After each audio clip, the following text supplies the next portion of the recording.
Today is February 18th.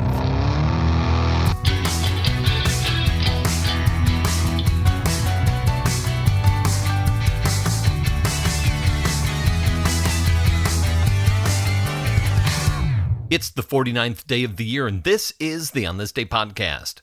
Just a quick programming note for those of you listening out of order. We've been doing some reprise episodes, if you will, for the month of February, mostly previous content. There'll be new episodes coming soon, sometime before the end of the month. Don't worry, I'll be sure to let you know when that happens, and I'll let everyone know on Twitter and Facebook, so be sure to follow along there at On This Day POD or / On This Day Podcast over at Facebook. If you've been listening since the very beginning of the show, I'm amazed because I haven't even been listening. I'm kind of enjoying revisiting these stories, but if you just started listening in the middle of the year and you haven't gone back to the old episodes at all, then this is all new to you. Either way, take my word for it. You're going to enjoy it. And as always, thanks for listening. I really appreciate it.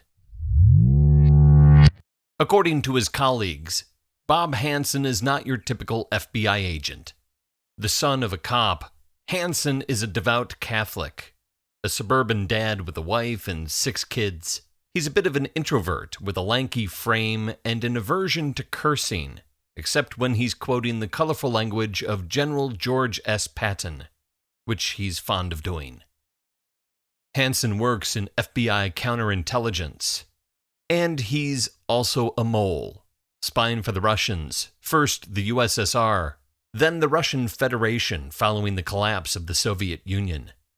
Hanssen makes over $600,000 in cash and diamonds for his treason, and is promised another $800,000 on deposit in a Moscow bank account. He dreams of being a Soviet spy even as a young boy, devouring the autobiography of Kim Philby when he's 14 years old. Philby, the British foreign officer turned Soviet agent who escapes to retirement in Moscow. Hanssen wants to follow in Philby's footsteps, retiring to Moscow and training future Russian agents. In 1979, he approaches the Soviets with information about FBI bugging operations against Soviet targets. He also provides a list of names of suspected Soviet double agents. In 1985, Hanssen is transferred to New York, where he works in Soviet counterintelligence. And once again, he approaches the Soviets, providing them with the names of 3 KGB agents who are working for the U.S. Let's just say that things don't end well for those 3 agents. In 1987, he's transferred back to Washington, D.C., and assigned to hunt down the suspected mole in the FBI who leaked the names of the 3 KGB agents. He's hunting himself. He manages to deflect the investigation away from himself and also has access to a whole lot of names of KGB agents who have secretly been in contact with the FBI, which he promptly delivers to his Russian handlers. Hanssen delivers dozens of letters and packages and dead drops over the years and picks up just as many envelopes of cash, as well as divulging names of double agents, sending them to their deaths back in Russia. He also divulges the existence of a tunnel the U.S. has dug underneath the Russian embassy in Washington, D.C., blowing a sophisticated intelligence gathering operation that cost upwards of several $100 million to set up. Hanssen is confident, but cautious. His biggest fear is that there is someone like him working in Russian intelligence who decides to work for the Americans and turn over his name. And that's what happens.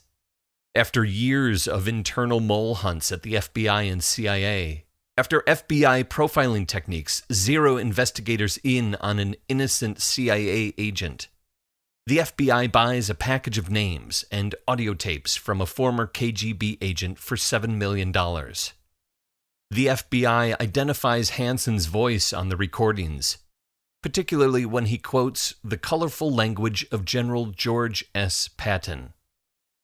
They place him under surveillance, and on this day in 2001, the FBI follows Robert Hanssen to Foxstone Park in Virginia.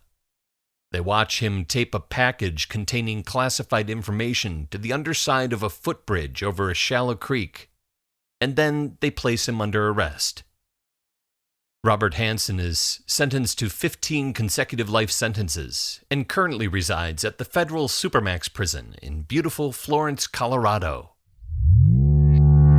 On this day in 2013, a Brinks security van from Antwerp is parked on the tarmac at Brussels Airport next to an Helvetic Airways plane bound for Zurich, Switzerland.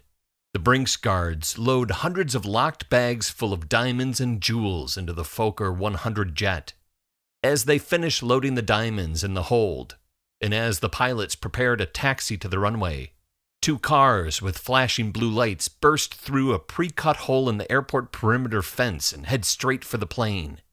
8 masked gunmen dressed as police officers jump out and order the ground crew to back off. They proceed to pull 120 to 130 bags out of the hold before fleeing with the loot back through the same hole in the fence. The bandits have gotten away with $50 million worth of diamonds and precious gems. According to the prosecutor in Brussels, the heist takes less than 5 minutes to pull off. With such a narrow window of time to work in, Brinks loads the diamonds in the plane just 18 minutes prior to takeoff. Authorities believe it must be an inside job. The holdup happens so fast, passengers on the plane don't even know anything out of the ordinary has happened until they're told their flight is canceled. In the coming months, police carry out raids all over Belgium, make a few arrests, and recover some of the loot. The Brinks holdup at Brussels Airport on this day in 2013 is one of the largest diamond heists in history. There are 317 days left in the year.